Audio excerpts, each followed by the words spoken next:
کھلاتا اور پلاتا ہے وہ مجھے بھی پال لے گا۔ سب سے بڑا آج دنیا میں معاش مسئلہ ہے، اور ہر فتنہ معاش کی معیشت کی سواری پہ سوار ہو کے آ رہا ہے۔ اس نے مسلمانوں کی بیٹیوں کی حیا لے لی، نوجوانوں کا شباب لے لیا، عزت لے لی، آبرو لے لی، ایمان لے لیا۔ کیوں؟ معاش، معیشت۔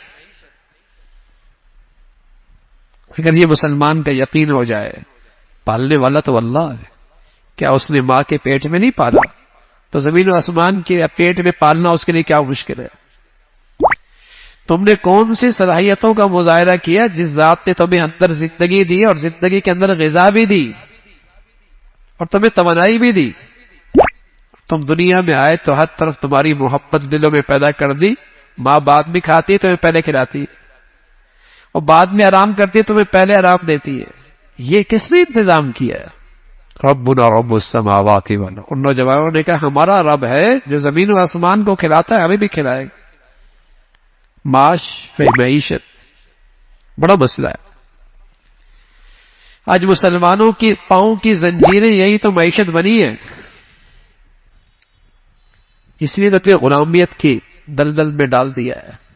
اگر ان کو اللہ کی ذات پہ اعتماد اور یقین ہوتا اور اس کی مان کے چلتے تو آج ذلت اور پستی نہ ہوتی۔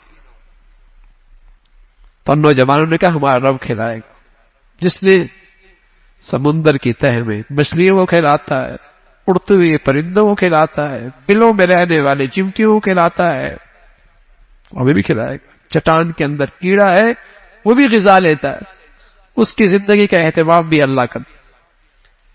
یہ نوجوان اپنا ایمان بچانے کے لیے نکل کھڑے ہوئے، ایک غار میں آرام کرنے کے لیے لیٹے، اللہ اللہ ہے، سلا دیا، گہری نیند ڈال دی۔ ایسی گہری نیند سلائی 3 صدیاں سوتے رہے، 309 سال تک سوتے رہے، 309 سال تک سوتے رہے۔ قرآن کہہ رہا ہے دنیا بدل گئی، ملک کے حالات بدل گئے۔ اللہ بھی یہ کہتا ہے ہم ان کو کروٹ دے رہے تھے، سورج کو ہم حکم دیتے تھے، چاند کو ہم حکم دیتے تھے، ہواؤں کو ہم حکم دیتے، میرے پیارے لیٹے ہیں۔ ان سب چیزوں کے اندر زندگی، ان سب چیزوں کی زندگی کی ضرورت ہے، روشنی ڈالتے چلے جانا، ہوا کے جھونکے ڈالتے چلے جانا، میرے بندے لیٹے ہوئے۔ 309 سال تک سلایا، بھوک نہیں لگی، پیاس نہیں لگا، اللہ نے اٹھا دیا۔ آپس میں کہنے لگے بھائی کتنے دن ٹھہرے؟ کوئی کہنے لگا صبح، کوئی کہنا شام، کوئی کہنا 1 دن۔ بھوک لگ رہی، جاؤ کھانا لے کے آؤ۔ اللہ کی شان، نہ لگی تو 3 صدیاں، نہ لگی، لگی تو فوراً لگ گئی۔ آپس میں کہنے لگے دیکھو کھانا لینے جا رہے ہو، ایسی جگہ سے لے کے آنا کہ حلال کھانا ہو، پاکیزہ کھانا ہو، اس لیے کہ کھانے کا اثرات اندر کی زندگی پہ بہت گہرے اثر پڑتے ہیں۔ حرام سے اثرات بھی گندے ہی پڑتے ہیں۔ حلال لے کے آنا احتیاط سے، اور خیال کرنا کسی کی نظر نہ پڑے، کہیں پھر ہمیں مجبور کر کے اپنے غلط نظریات پہ نہ ڈال۔ وہ گیا تو بدلی ہوئی دنیا ہے، بدلی ہوئی دنیا ہے۔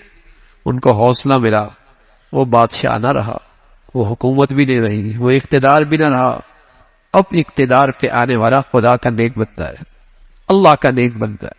دربار میں لے جائے گا، دربار میں جب لے کے گئے تو اللہ کے سامنے سجدہ ریز تھا۔ اس کے ملک کے کچھ لوگ مرنے کے بعد کی زندگی کا انکار کرتے تھے۔